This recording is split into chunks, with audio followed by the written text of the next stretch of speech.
Hello, my name is Anissa Rodriguez, and I absolutely believe that we have a moral, legal, and ethical right to choose our own path. According to the American Medical Association, physician-assisted suicide occurs when a physician facilitates a patient's death by providing the necessary means to enable the patient to perform that life-ending act. Okay, I have done extensive research on this topic, and there are many reasons for choosing to vote yes on the Florida End of Life Options Act. The 2007 State Health Division report stated that the most frequently documented issues or the documented reasons for choosing physician-assisted death were reducing the capacity to partake in endeavors that make life pleasant, no longer happy, 87%. Losing self-sufficiency, can't take care of yourself, 99%. Losing your self-worth, 88%. Therefore, the rationales behind patients appealing for a hurried death are intricate, and it's not merely a concern of just symptom management. If your life no longer fits your definition of quality, should you have the right to ask a physician to help terminate it? The laws can differ from state to state, and some will argue the Constitution allows it, while others argue that it won't. I am not here to argue the law or the Constitution. Today, I will merely be focusing on the ethical and moral right we have to physician-assisted suicide. I hope that at the end of the day, you will understand the moral obligation we have to allow this. Okay, so this is the hard part. I want you to visualize your life. You can close your eyes if you need to. What are the things that are most important to you? The things that just give you joy? Is it your parents or your child or your husband? Is it sitting on the couch and watching Netflix? Is it going to your favorite restaurant or playing your favorite sport? Is it going for a walk or a jog? Playing catch with your son or painting with your daughter? Visualize your life and what you think your joy, your quality is. Now, here comes the hard part. Now, make those things disappear one by one. What if you were in so much pain that you couldn't walk or play sports? What if you were being fed to a gastric tube?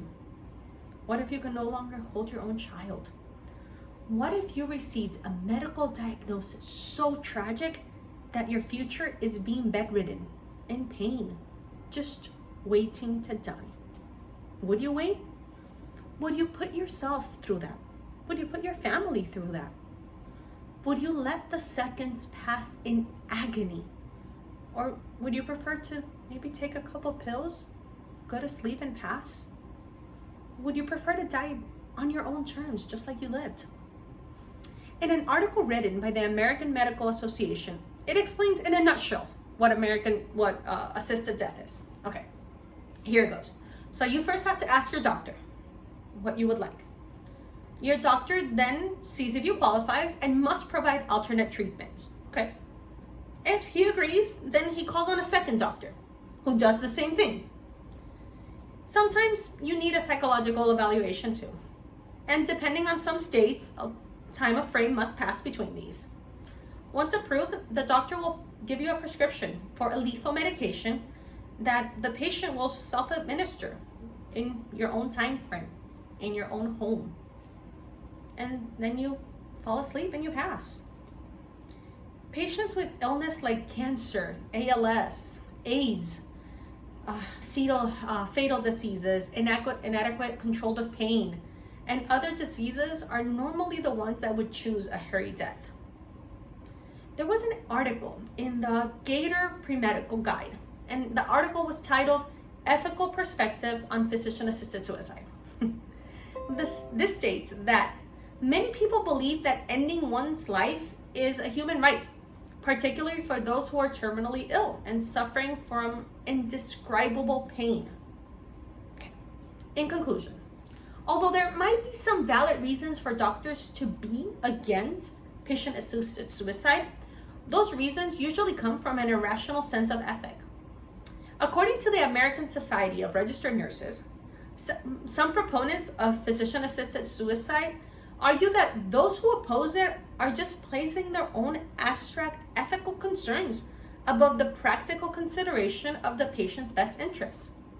From this perspective, if you think about it, the failure to end that suffering, even if doing so is ending a patient's life, is an abdication of the health professional's duty, which is do what is best for your patient's well-being.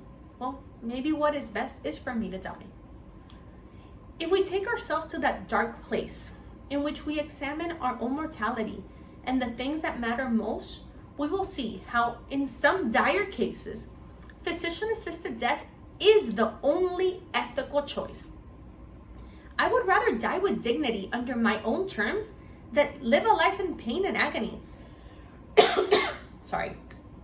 So today, I would like for you to vote yes on Proposition 106 that will create the Florida End of Life Options Act, which allows individuals with terminal illnesses to request from their physician the means necessary to terminate their own life.